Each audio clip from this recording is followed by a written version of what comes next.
السلام علیکم ورحمۃ اللہ وبرکاتہ۔ دوستو، ایک سوال ہے کہ ہم نماز کیوں پڑھتے ہیں؟ اس کے کئی جوابات ہیں۔ ان جوابات تو کئی ہیں، لیکن ان میں سے کچھ جوابات آپ کے سامنے رکھتا ہوں کہ ہم نماز اس لیے پڑھتے ہیں کیونکہ نماز ایک اہم ترین عبادت ہے اور ہماری تخلیق کا مقصد ہی عبادت ہے۔ ہم نماز اس لیے پڑھتے ہیں کیونکہ نماز کا حکم اس عظیم ذات نے دیا ہے جو ہمارا سب سے بڑا محسن ہے، اور محسن کا شکریہ ادا کرنا انسانی فطرت ہے۔ ہم نماز اس لیے پڑھتے ہیں کیونکہ روحانی زندگی کے لیے نماز کی پابندی ضروری ہے۔ جیسے مادی اور جسمانی زندگی میں کوئی شخص اکل و شرب کے بغیر زندہ نہیں رہ سکتا، اسی طرح دل اور روح کی زندگی نماز سے وابستہ ہے۔ جو لوگ نماز نہیں پڑھتے، ان کے دل پتھر اور ان کی روحیں مردہ ہو چکی ہیں۔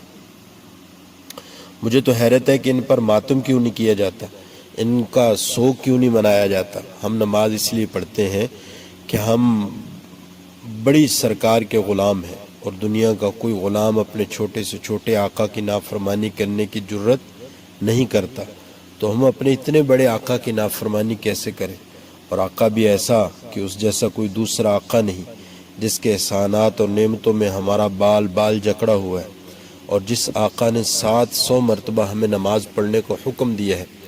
تعجب کی بات ہے کہ معمولی تھانے دار کی بات کو ٹالنے کی ہم جرت نہیں کر سکتے، کسی ادنا سے ادنا وزیر کے حکم سے ہم سرتابی نہیں کر سکتے، لیکن کائنات کے خالق، عالمین کا پروردگار، موت و حیات کا مالک، منعم حقیقی ہمیں 700 سے زیادہ مرتبہ نماز کا حکم دیتا ہے، مگر ہمارے کانوں پر جوں تک نہیں رینگتی۔ ہمارے لیے شرم کی بات یہ ہے کہ کائنات کی ہر چیز اپنے انداز میں اللہ تعالیٰ کی عبادت کرتی ہے۔ پہاڑوں کا قعود عبادت ہے، درختوں کا قیام عبادت ہے، سورج کا طلوع و غروب عبادت ہے، چوپایوں کا رکوع عبادت ہے، کیڑے مکوڑوں کا سجود عبادت ہے، پرندوں کے صبح گاہی نغمے عبادت ہے، ہواؤں کی لہریں اور سمندر کا تلاطم عبادت ہے، بادلوں کا گرجنا اور برسنا عبادت ہے۔ غرض یہ کہ کائنات کی ہر مخلوق اللہ تعالیٰ کی عبادت کرتی ہے۔ اللہ تعالیٰ خود فرماتے ہیں وَإِن مِّن شَيْءٍ إِلَّا يُسَبِّحُ بِحَمْدِهِ۔ جب ہر مخلوق عبادت کرتی ہے تو اے اشرف المخلوقات، تم عبادت کیوں نہیں کرتے؟ جبکہ تمہاری عبادت ایسی جامع ہے کہ اس میں پہاڑوں کا قعود ہے، درختوں کا قیام بھی ہے، چوپایوں کا رکوع بھی ہے، اور حشرات کا سجود بھی ہے، بلکہ نماز میں دین کے سارے ارکان جمع ہو گئے ہیں۔ اس میں روزہ بھی ہے کیونکہ ہم نماز میں کچھ کھا پی نہیں سکتے۔ اس میں زکوٰۃ کی جھلک بھی ہے کیونکہ نماز کے لباس وغیرہ پر مال خرچ ہوتا ہے۔ اس میں حج کی خوشبو بھی ہے کیونکہ رب کعبہ سے مناجات ہوتی ہے۔ اس میں جہاد مع النفس بھی ہے جسے حضور صلی اللہ علیہ وسلم نے جہاد اکبر قرار دیا۔ ہم نماز اس لیے پڑھتے ہیں کیونکہ ہم نے کلمہ طیبہ پڑھ رکھا ہے، اور کلمہ طیبہ میں بندگی کا اقرار ہے، جبکہ نماز میں بندگی کا اظہار ہے، اور اللہ تعالیٰ کا کامل بندہ بننے کے لیے اقرار بھی ضروری ہے اور اظہار بھی ضروری ہے۔ یہ کیسی عجیب بات ہے کہ ہم زبان سے مومن ہونے کا دعویٰ کریں لیکن عمل سارا کا سارا ایمان کے خلاف ہو۔ ہم نماز اس لیے پڑھتے ہیں کہ نماز قبر کی ظلمت کا چراغ ہے، نماز آخرت کا توشہ ہے، نماز حشر نشر کا ساتھی ہے، نماز رضا الہی کے حصول کا واسطہ ہے، نماز جنت کا پروانہ ہے، نماز قلبی سکون حاصل کرنے کا ذریعہ ہے، نماز روحانی ترقیوں کا زینہ ہے، نماز دین و دنیا کی فلاح کی سند ہے۔ قیامت کے دن سب سے پہلا نماز ہی کے بارے میں ہوگا، سب سے پہلا سوال نماز ہی کے بارے میں ہوگا۔ اگر پہلے پرچے ہی میں ناکامی ہوگی تو امتحان میں کامیابی بہت مشکل ہو جائے گی، اور ناکامی کی صورت میں ٹھکانہ جہنم ہوگا۔ لیکن ہم میں سے کون ہے جو بھڑکتے ہوئے شعلوں، کھولتی ہوئی پیپ، ابلتے ہوئے پانی، دہکتی ہوئی جہنم اور لوہے کے گرزوں کی مار برداشت کرنے کا حوصلہ رکھتا ہے؟ ہم نماز اس لیے پڑھتے ہیں کیونکہ سرور عالم صلی اللہ علیہ وسلم نے نماز کی بہت زیادہ تاکید فرمائی۔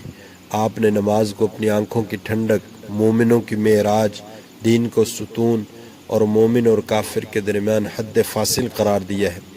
قیامت کے دن جب ہر کسی کو حضور صلی اللہ علیہ وسلم کی شفاعت کی توقع ہوگی، اس دن بے نمازی آپ صلی اللہ علیہ وسلم کی سفارش سے محروم رہے گا۔ اللہ کے بندو، اگر تم فواحش اور منکرات سے بچنا چاہتے ہو تو نماز کی پابندی کرو، اگر اللہ تعالیٰ کی رضا اور محبت چاہتے ہو تو نماز پڑھو، اگر تم احسان شناس اور باغیرت ہو تو نماز کبھی نہ چھوڑو، اگر تمہیں قلبی سکون کی تلاش ہے تو نماز کو اپنی عبادت بنا لو، اگر تمہیں مرنے کا اور آخرت کی زندگی کا یقین ہے تو نماز کا دائمی معمول بنا لو، اگر تم اپنی اولاد نیک دیکھنا چاہتے ہو اور اپنی زندگی میں، اپنے کاروبار میں، اپنے گھر میں برکتوں کا ظہور دیکھنا چاہتے ہو تو نماز کو سینے سے لگا لو۔